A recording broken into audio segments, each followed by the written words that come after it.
Hello, mentors. Welcome to our podcast series, Mentorships in Education, brought to you by Just Education at justeducationfirst.com. I am your host, Judith Epstein. I am very excited about the wide range of experts who have volunteered to give of their time and expertise. They will share their innovative ideas, their exciting perspectives, their rich resources, and their research with us. Please continue to delve into these topics on their websites and with your legal counsel, healthcare provider, and education professional. Our guests have information that will be relevant to mentors supporting struggling students, parents, teachers, administrators, legal support, and health professionals. We will address all levels of education with issues that affect academic performance. Our goal is to open discussions and introduce a variety of approaches to those searching for information in a free venue. So mentors, let me introduce our guest for today. Welcome, mentors, to Mentorships in Education. I am Judith Epstein, your host. Our podcasts are brought to you by Just Education at justeducationfirst.com. Today, we're going to be continuing with a mini-series that we started a little while ago on autism and autism spectrum disorders. We have passed a milestone, and we just had our 20th podcast. Some of our guests with the subject of autism have been Rob Gorski, who is the autism dad, Dr. Keith Story, who has written so many books on autism. Please look at our menu and see if there are any perspectives or other topics that you are interested in pursuing. Today we have with us another author who has written a very interesting book, which I will say right up front, I have purchased and am using with a couple of my students, and we can get into that a little bit later. But Dr. William Lane is with us today. He has a special guest also with him that may give us another perspective of the topic. We'll see how agreeable she is to participating with us. That would be Jordan Gum, one of Dr. Lane's associates. So thank you so much for coming with us today and being so patient and enthusiastic in doing this podcast and giving of your time. Very much appreciate it. Thank you both. Thank you very much. Thank you. Before we get started, I do want to talk a little bit about Dr. Lane and give everyone a perspective on what it is he's doing and the wonderful work that he's done. He's been an educator for over 35 years in every level of education, from elementary school up through a professor at a university. He's been an educational consultant and an academic coach. He's been a school administrator. I don't think you can get more experience across the spectrum of education than being involved in so many of those different domains. He's an international speaker with a gift for sharing his own inspirational story, which I do want to get into because it is quite unique. And he shares many of his successes in his book, and we're going to get into some of those, his strategies for the struggle that he's had with developing his own communication skills. I will tell you that a more complete biography will be posted on our website, but I do want to get into, with Dr. Lane, a little bit of his background. And if you would please, Dr. Lane, talk to us a little bit about your struggles and how you, I call it your aha moment when you realized what was going on and what you needed to do. Can you share some of that with us? Judy, thank you very much. And I would prefer you call me Bill if that's possible. Oh, thank you. Please, I'm very happy to. I guess all through school, I kind of felt I was a little different than other people. I didn't have a whole lot of friends. I used to not associate with the crowds in class. The crowds of the hall bothered me, those kind of things. And I was really what I would call a loner. I mean, almost all through my life. I mean, I remember being at family outings and my mom saying, well, there goes Billy again to go off to be by himself. And even with my family, I couldn't associate with anybody in the family. And probably, I would say probably 5 or 6 years ago, I was standing talking to a family member, and she actually said that the family was about ready to excommunicate me because of the fact that I didn't know how to talk to anybody. And whenever I did talk to them, my only conversation with them was, how was the weather? And literally I had the nickname in my family as the weatherman, because that was my only exchange with everybody in the family. I thought being a good conversationalist meant being a good listener and not interrupting the person while they were talking. It wasn't, to me, it was just a one-way exchange, and it was not a two-way exchange where you're a sender and a receiver. To me, I was just a receiver of what they were saying. So that kind of like, okay, that was my aha moment. You know, I don't want to be the weatherman. I don't want to be excommunicated from my family. I mean, I was, you know, had spent a lot of my life alone anyway. I certainly didn't want to spend the rest of my life without at least family members to talk to. So, you know, and then I just, you know, I couldn't continue down this path. I mean, I just had to make that change, and, you know, something needed to change. So, you know, I guess wasn't happy with the way my life was going. I mean, you're not a young kid. I mean, this happened to you as an older, you know, adult. I'm sharing. I know you have this look of shock on your face, but but I have a feeling we're from the same vintage, and so this was kind of an awakening a little bit later in your life. This wasn't something that came to you as a high school student or a college student or you know, a young husband or a father. This came to you down the road. Very later on in life. I mean, you know, almost to, we'll say, Social Security age, you know? So, I mean, it had been, and, you know, in my book, I talk about, you know, I mean, it affected me as a dad. It affected me as a boyfriend, you know, as a husband, as a coach, as a teacher. I mean, I just would go in and do my job, and then I would leave. And so, you know, it definitely was a rude awakening that for all this time, I thought I was doing what I should have, and I really wasn't. So your lack of communication skills, or your struggle with communication skills, was pervasive. It seemed to affect so many different aspects of your life. Yeah. How did you begin to address that issue? Where did you begin? I mean, you didn't start writing a book right off, I would imagine. No, I really, probably the first step I did was I prioritized my deficits. I realized, like, okay, what one thing that I need to change? Because when you have a communication like I was told I had, which obviously I did, I couldn't change everything. So what was the one thing that I really wanted to change? And I guess that deficit I felt was to become actively involved, you know, participate and sustain a conversation, like a kind of a back and forth conversation, not just be the receiver of information, but also to be a sender and a receiver of information. You know, and okay, so if that was a priority, that you wanted to be able to have a typical conversation with people, which was a back and forth, give and take, not just be a receiver of information. How did you go about getting the information that you needed to support your progress in that area? Did you seek out professionals? Did you, how did you proceed with that? I'm more or less just started watching other people have conversations. You know, I said to people, you know, what do I need to do? Help me be a better communicator. You know, what do you want from me? And I guess you asked them that question? I asked them, I said, you know, Really? How can you help me be a better communicator? Wow. You know, I know that you know that I'm not a good communicator because, you know, really nobody wants to talk to me. What are some things that I can do?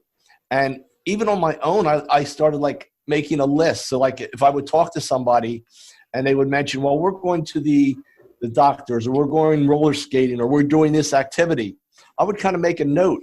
And then the next time I talked, I would say, well, how was the roller skating event? Or what did the doctor say? Or, what event did you go to? And it just kind of gave me that ability to carry on the conversation. I was now the sender of messages also. And then I did it helped me with an exchange of being the receiver and the sender of information. What were your strategies for doing this? Did you literally carry a notebook and write things down? Was it a mental note that you made? How did you remember this? I actually have a notebook that I carry with me all the time. Oh, and I write stuff down. I actually have a worksheet that's in my book.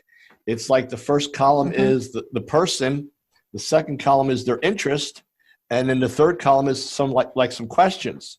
So I really did not like to talk to people on the phone because I didn't know what to ask them.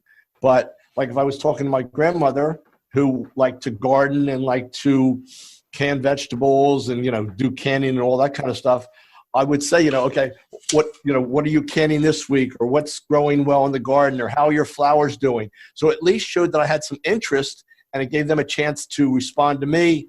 And then as I learned to become a better listener, I was able to kind of, ask them more questions based on what they were telling me. You actually stole my one of my topics because I asked that question because I knew you had that in the book. And one of the positive aspects of the book is that it is an integrated book. It's interactive. It's interactive. You get the person who's reading it to be reflective and to be and to interact in some of the information you're going over. So, and we will get into that, but that's why I asked, because I was wondering how that developed. It developed because of your need, I'm assuming, to keep this information in some form so that you could refer to it. Right. By keeping that information, it made me a better listener, because as I listened to what they were saying, it gave me the opportunity to come up with questions that I could, ask them about to further the conversation. And, I still do it today. I'll write stuff on my calendar, okay, the next time somebody's going to call me and they say, okay, we'll talk on Thursday. And I have on the calendar what they were going to do on Thursday. And, I'll give you an example. My daughter is having parent-teacher night conferences with my grandchildren's teachers. So either if she talks to me tonight or if we talk tomorrow, I have on my calendar, parent conferences, how did they go? So that, when we talk, that's going to be my topic of conversation, so that she knows that when we talked the other night that I remember what she told me. That's interesting. So your experience in a successful strategy, which is this notebook, has opened up the doors to creating some of the templates, I would imagine, that you have in your book. Definitely. Have you gotten feedback from people who have used some of these strategies that you talk about? When I talk at conferences, or even when I, occasionally work with individual people, they'll say this has been so helpful, because it is, like you said, it's kind of a textbook workbook. Right, it is. And each chapter is 3 pages long. It's either 3 or 4 pages long. And then at the end of the chapter, you have an what did I learn section, an opportunity section, which has 3 questions. What did I learn? How can I use it? And then you can come back and reflect on how well that worked. And if that's working well, you can move on to the next chapter, or do you need to go back and kind of reread that chapter? Because as a teacher or as a professor, I always found that the students didn't have which book they needed. They either had their textbook or the workbook, but they never had them both together. So I thought, I'm going to make sure it happens. If you have the book, you have both your textbook and your workbook. That's kind of the idea behind it. And a lot of people say they really like that. Yeah. You don't have to find paper. It's right there. You write right in the book. Are there still areas where you struggle, where you still have challenges?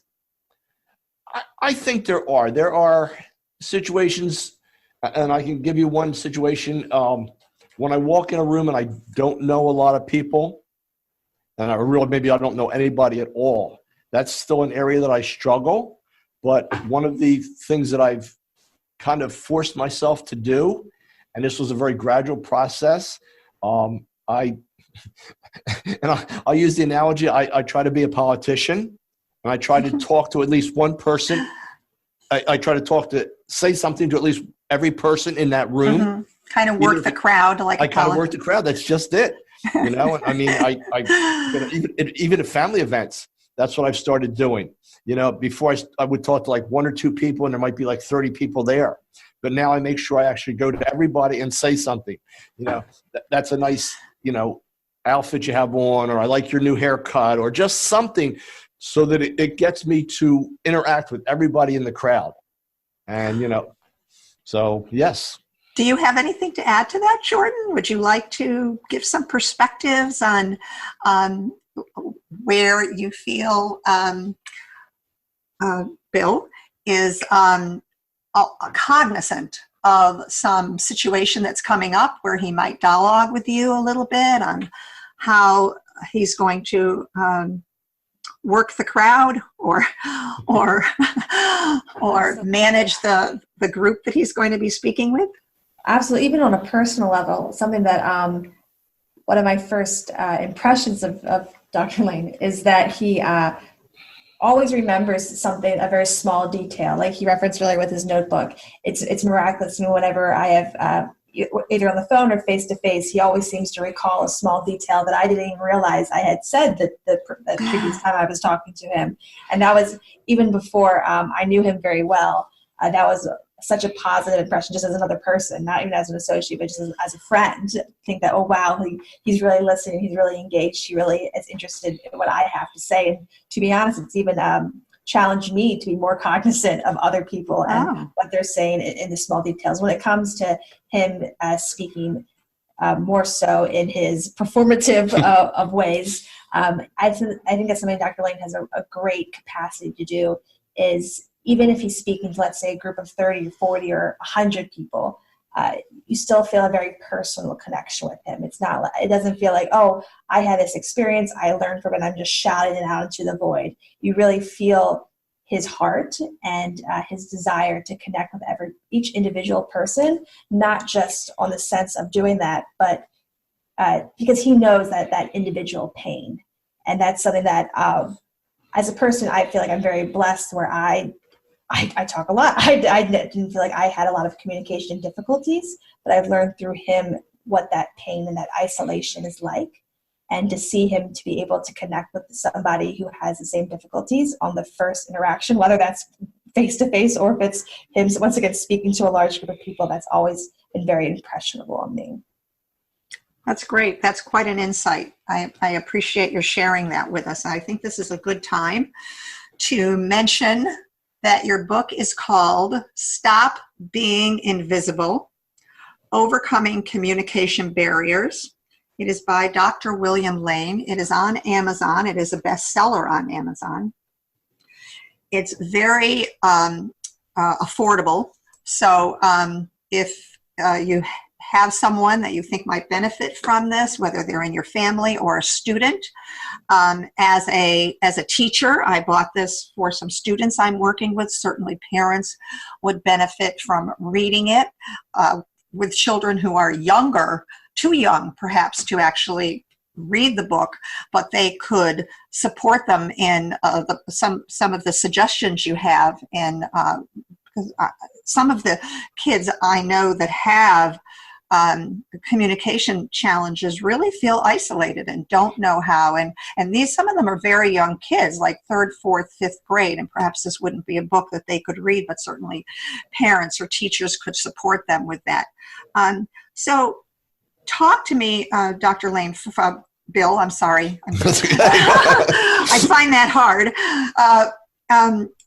Talk to me, first of all, I'd like to know, have you used this book with very young children, as I am doing now? Have you done that as an educator, or recommended it as a to a mentor, a teacher, a parent, to use as a guide to working with a child who might have?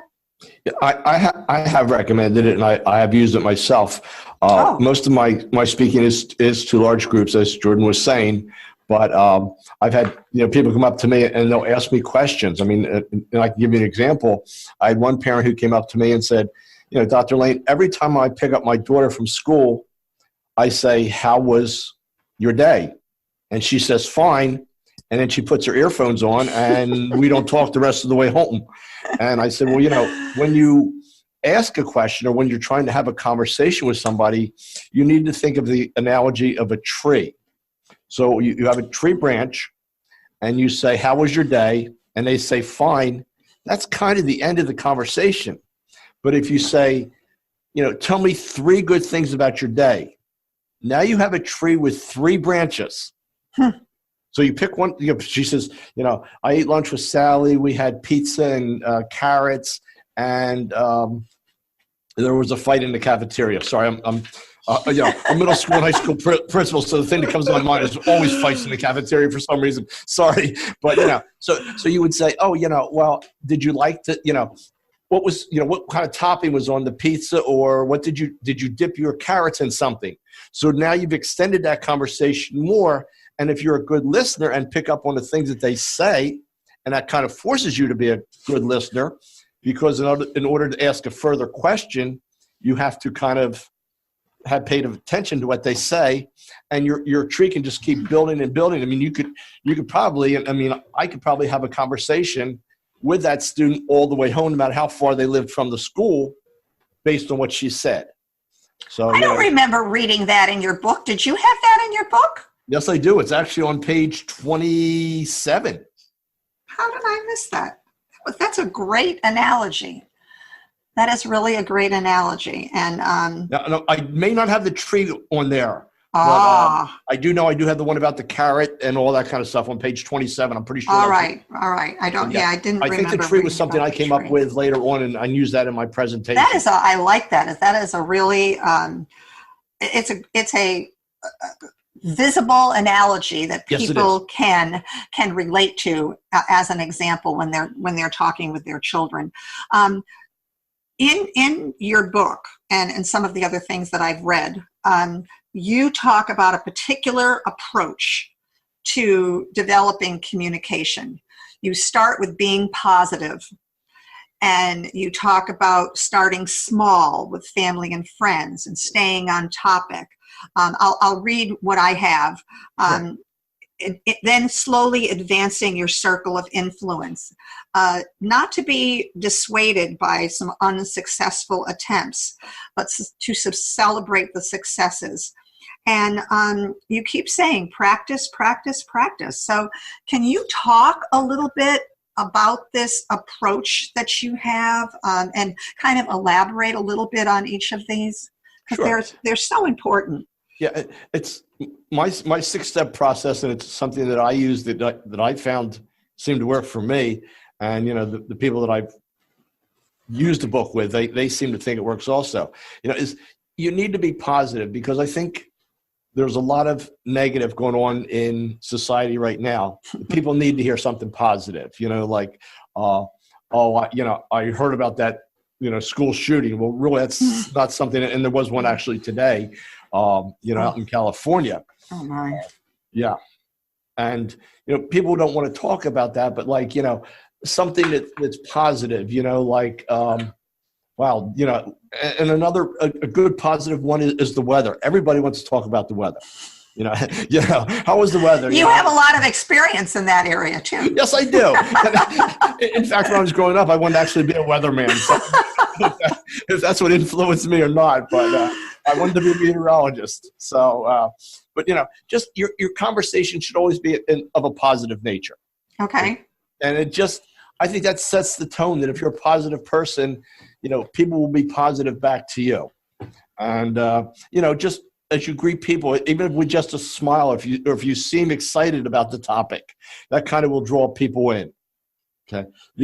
Start small. I started with friends and family because I knew I wouldn't be I hoped I wouldn't be rejected by them. So, you know, I had asked them. You said they were going to disown you. I'm not sure I'd be too positive about that. You know, but when I did ask them for help, it was kind of like, okay, you know, here's some things I'm doing. You know, is this a good idea to talk about? Is this something we can share? You know, what feedback can you give me about what I may be doing wrong or what I could do better? You know, and the you know, I mean, I actually have a friend who she actually practiced with a tree, just because, you know, she would go into the woods and just stand and talk to the tree and learn how to make eye contact and those kind of things, just so that you know, it was a comfortable situation for her. She couldn't be rejected, right? And so she used that as a. Did you find your family gave you constructive feedback on when you were struggling with developing this? Yes, skill? they did. They were very, you know, very helpful. What kinds of things did they say to you?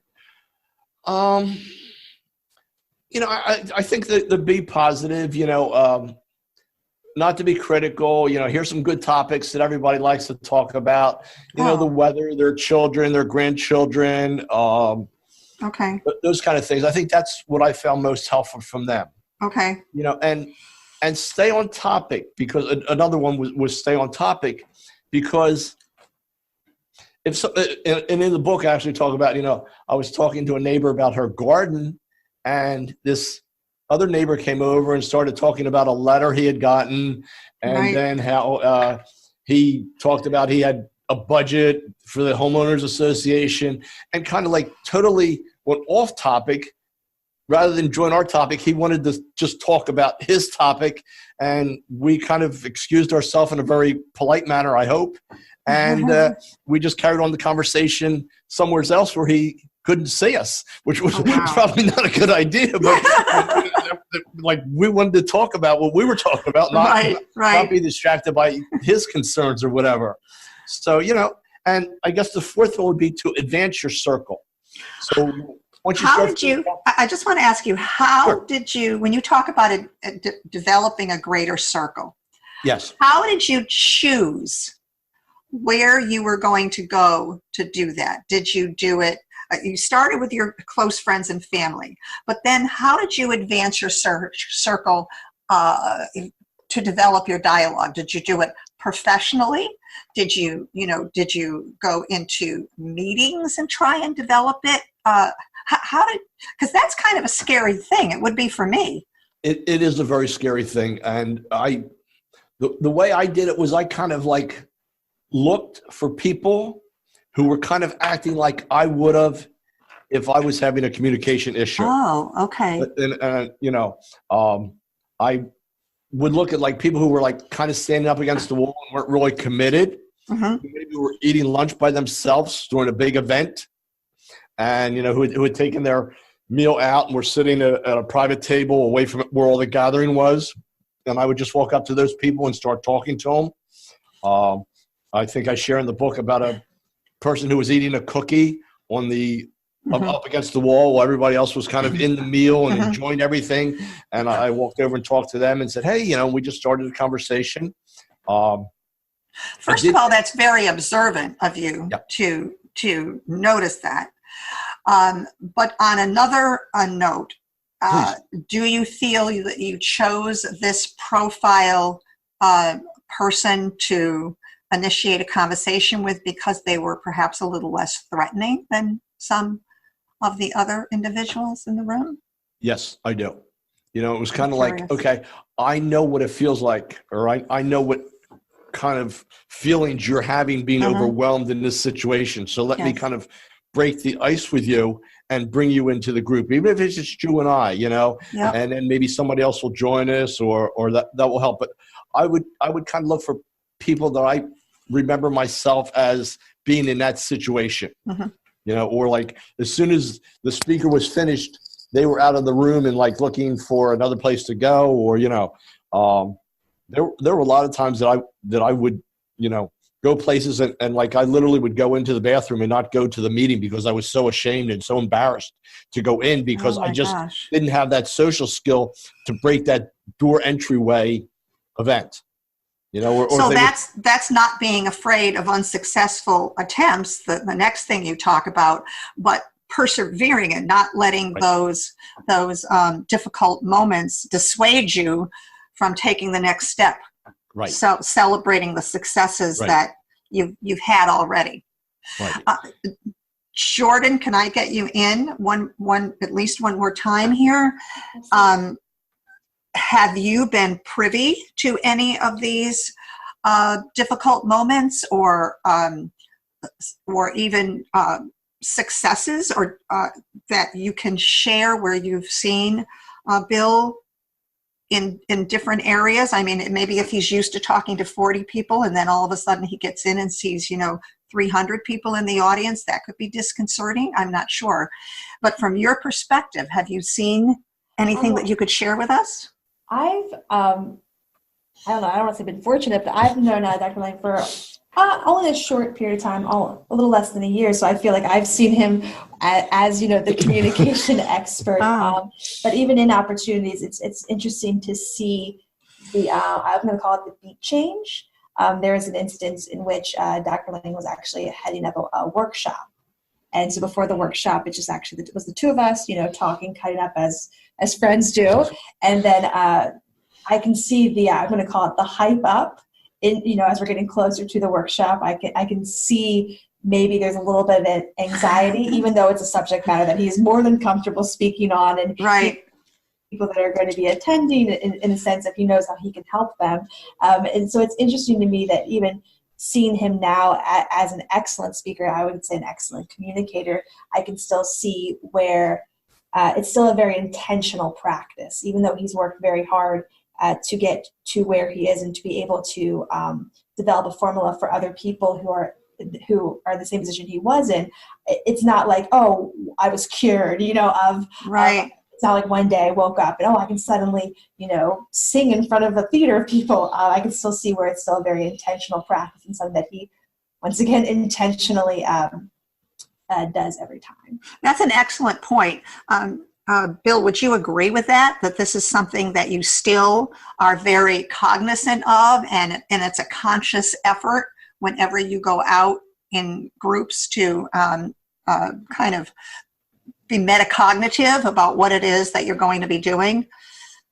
Yes, it's I try very hard to make people feel comfortable at my presentations. I mean, I'll spend like the first 5 minutes as they're coming in, like where you're from, those kind of things, and make them feel comfortable, make them feel welcome.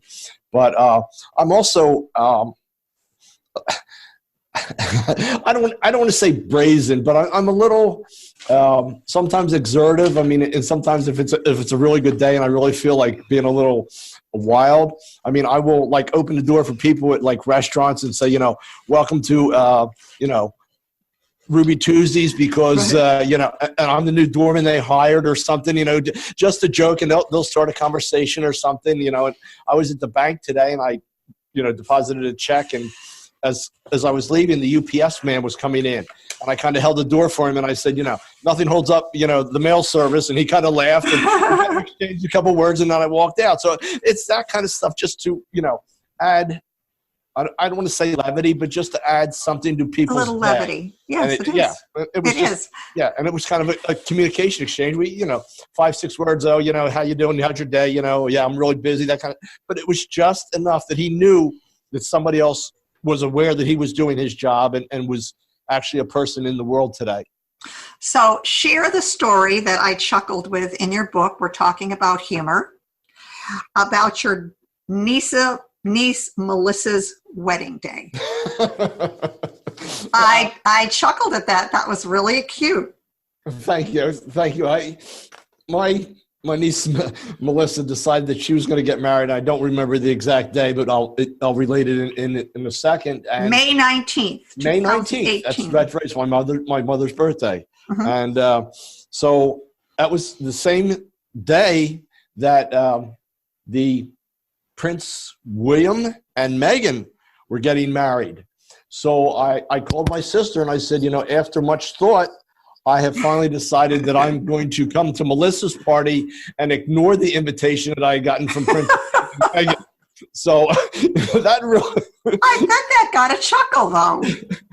yeah, it did. She said, I literally, I don't remember what she said, but I know she was just like flabbergasted that, so yeah, she really thought that was cute.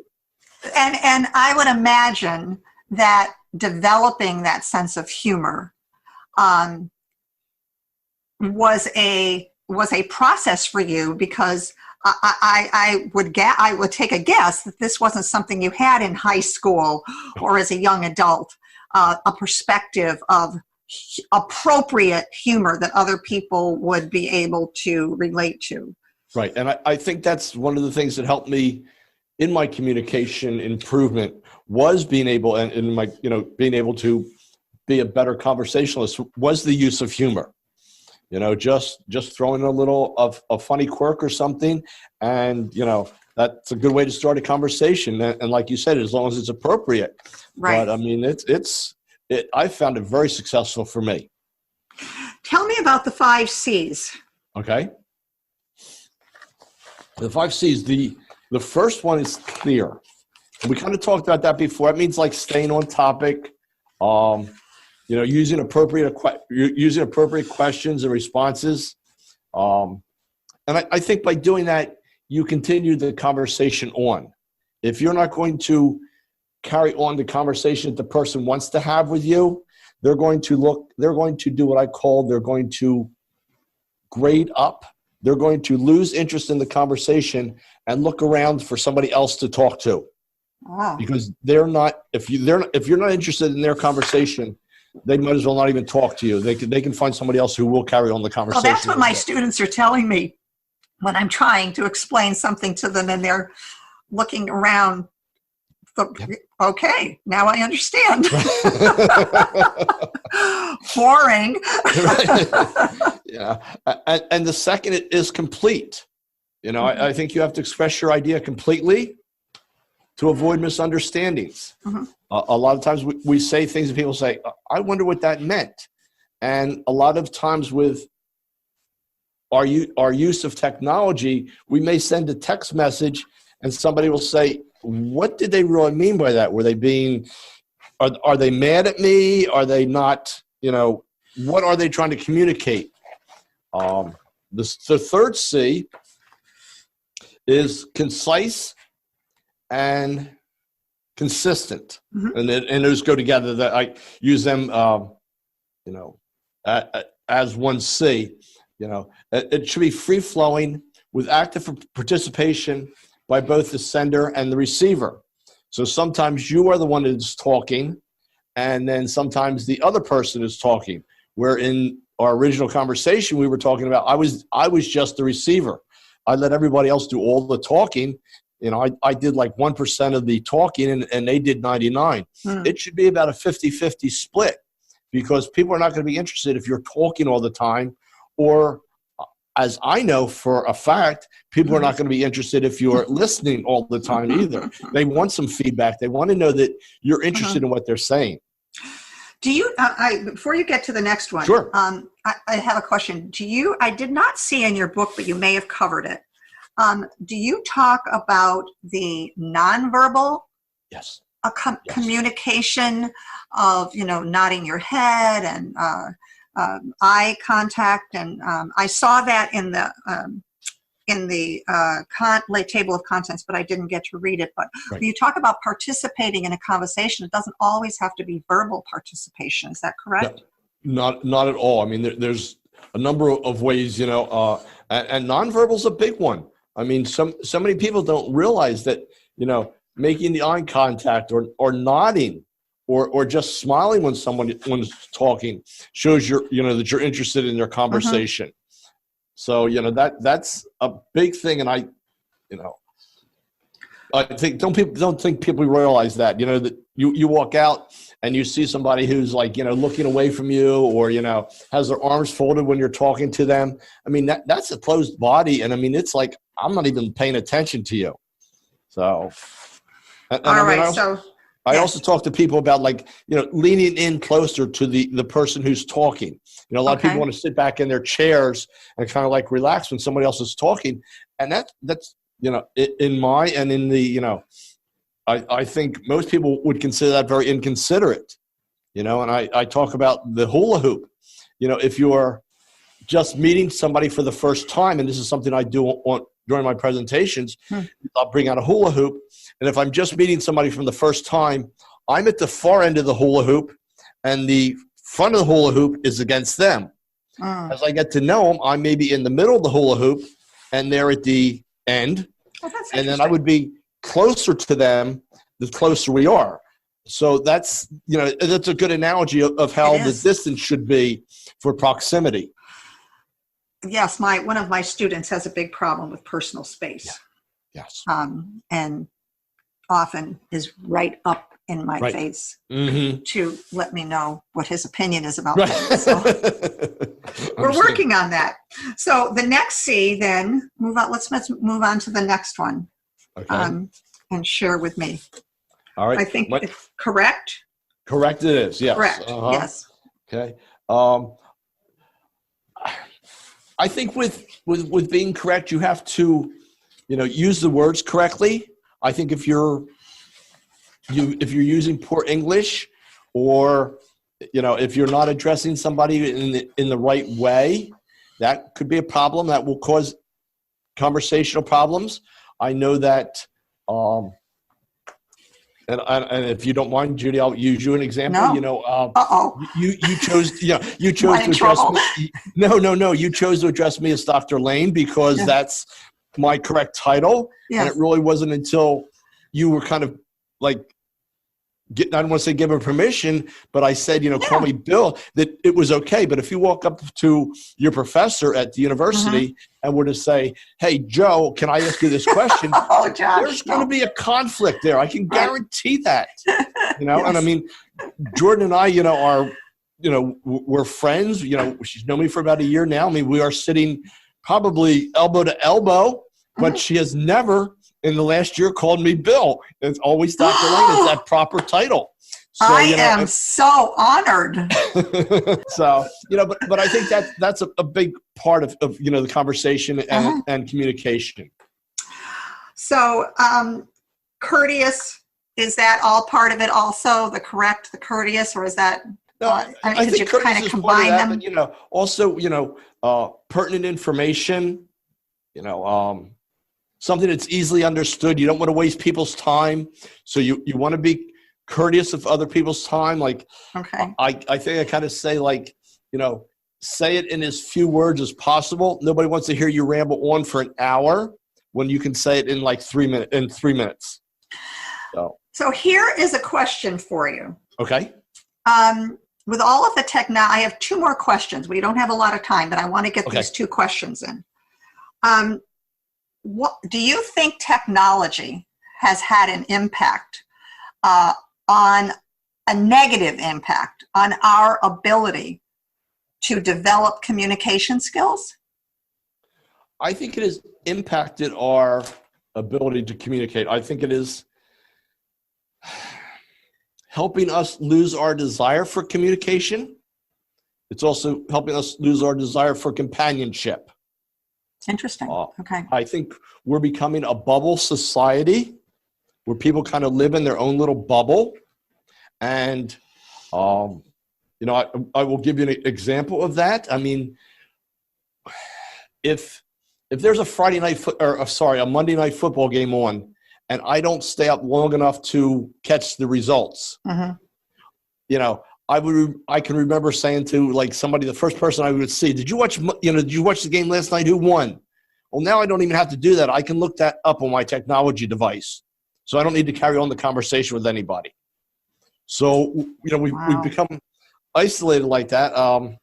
I think technology is hindering a person's ability to have a conversation, and I think that's affecting their school, their work, their friends, and their family. I will give you and I wish this was something I had said. It's not. I remember hearing it from somebody else, when we used to have to ask God for the answers. Yes. Now we ask Google. Oh my gosh. So technology in a way is interfering with many young people, in particular, I say young people, ability to develop the communication skills. I know sometimes my students will answer me in sound bites. Right. And I will say to them, can you say that in a complete sentence? What did you do after school today? Football. Right. Can you make it a complete sentence? Because they're so used to these sound bites and texting that they're beginning to speak that way. So I was just wondering what your perspective was. See, I think that's what the problem is like when they go to ask a teacher a question, they don't put it in a complete sentence so that the teacher understands what they're trying to ask for. And that's more or less the complete. You need to ask a complete sentence so that the person who's receiving your question knows what answer you want. Well, you just gave me the perfect segue into my next question for you, which is I'm interested in where the challenges are for some young people, not just kids with autism spectrum disorders, but kids with learning challenges in general, who go on from high school, in high school and after high school on to further their education. What the challenges are for them to advocate for themselves so that they get the appropriate support they need without sounding, and this is what the kids say to me all the time, I don't want to sound like I'm complaining, I don't want to sound like I'm needy or whining. How do you feel that should be addressed? Do you have any suggestions on that from a perspective of communication challenges? I would suggest that they go back and look at the 5 C's that we discussed. Okay. So that, they pretty much have it in order of what they want.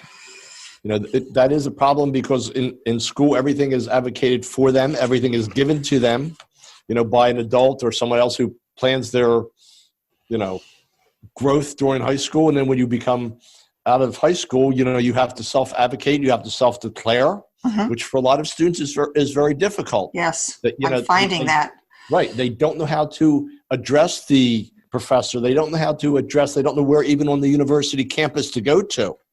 And that's a real problem, and so they need to have what they want actually prepared ahead of time.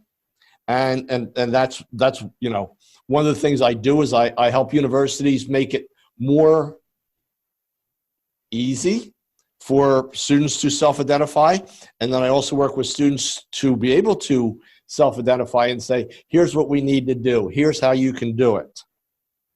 So students also, older kids, I'm not talking about the younger ones, but the kids in the high school, because the students I'm working with now are in high school, but I would imagine in moving on to secondary education would be the same issue, is that they need to understand what their learning challenges are to begin with, so that they can then say, this is what I need to support the assignment. What I'm getting from kids now is I can't. Yeah. And I can't isn't a good answer. We need to, why can't you? And as educators, instead of assuming these kids are being obstinate or difficult or negative, it would be, I think, supportive of them to say, why can't you? Or what can I do to help you? Because I don't think, and you can disagree with me, please, if you think I'm wrong, but I don't think we've done necessarily a good job yet of having kids understand what their challenges are and what they need to be supported in the classroom. I think they're very passive about that, and I think it would help them to be more informed so that they could advocate for themselves. But they need to have the communication skills to do that and the vocabulary to do that. Correct. Yes. So, I was just curious what you what you thought about Judy, that. I totally agree. And I think it's partly the parents' responsibility, the school responsibility, and also the students' responsibility to be aware of what's written on their IEP or what accommodations, modifications are being made by the school. Important. So that, when they go into higher education, they can say, here's what worked for me, or here's what helped me in the classroom. A thing that I always ask them is, okay, whose classroom do you feel you're most successful in? And then we say, okay, well, what does that teacher do to help you be successful? Right. Well, they give me a book to take home. They have these things already aligned for me in class. Right. Okay, right. Well, good. These are things that are going to help you learn. I'm going to adjust my classroom to that, or we're going to write these on a paper so that when you go to the institution of higher education, you can share you can share these ideas with them. This is what made you successful in high school. Okay, I'm going to say something that you didn't say, but you alluded to, and that is making sure that these older students are included in their IEP meetings. Yes. And that somebody sits, parents or teachers or staff, and goes over their IEP so they understand what they are entitled to, but also help to inform them about what their learning style is and how they can be successful. Very true. Do you have any final words, Doctor, that you would, and I will say, that you would like to share with us before we, close? And I will say that we're going to be posting all your information as well as your links on the website and the title of your books and where they can access it, perhaps a link to Amazon. If you can provide that for me, we'll do that as well. Good, okay. But do you have any closing remarks? Judy, I would like to end on a quote, if you don't mind. Sure. And Tony Robbins, and Tony Robbins is a world famous speaker. He's well known. I mean, his quote is, "The quality of your life is the quality of your communication." Oh, wow, that's heavy. That is heavy. I guess my life has been amazing because I don't shut up. Jordan, would you like to share any final thoughts on working with Dr. Lane, or any inspirational moments you might have had in working with him over the last year? Absolutely. I will just say that once again, like you just said, Judy, I feel like I had a great life because I never shut up myself. And so I was very ignorant of what many people have or are struggling with when it comes to communication. And so I've been very fortunate through Dr. Lane, not only through just working with him and knowing him, but also understanding his history and his journey to where he is today has really given me a greater appreciation for something that I've been fortunate has come very easy to me, and to see how difficult it can be for other people and the steps that I can take to make that easier or to make a situation not as scary. And so that's been something that I've been really trying to be more intentional about in my own life. Thank you both. I appreciate your time. We got a twofer today, and I very much appreciate both of you being with us. I want to thank Dr. William Lane and Jordan Gum for being with us, and all those who have taken so much of their time to help make these podcasts possible. I want to thank you, mentors, for joining us. I hope you will go to our website or to go to YouTube's, iTunes, or Spotify to look over our menu of other podcasts that we have had and see if there's a topic or a person that you recognize that you're interested in pursuing. I would love to hear more of your comments and any suggestions that you have. We do have more guests coming up after the first of the year. I am going to take a hiatus over the holidays, but we'll resume very shortly after the first of the year with another mini series. So keep tuned in and look for some surprises. Thank you all, and I hope you have a wonderful holiday season. Thank you, mentors, for being with us today. If you found this podcast of value, please visit justeducationfirst.com to subscribe to our blog and Mentorship and Education podcast. so that you may continue the exploration with us. Our goal is to provide a free treasury of information for our listeners, so they can become acquainted with the amazing resources that we have available to us. We want to thank all of our guests for giving their time and sharing their wealth of information with us. Please also visit their websites and explore more of their resources to further your pursuit of the topic. Hope to hear from you at justeducationfirst.com. Have a good week, and thank you.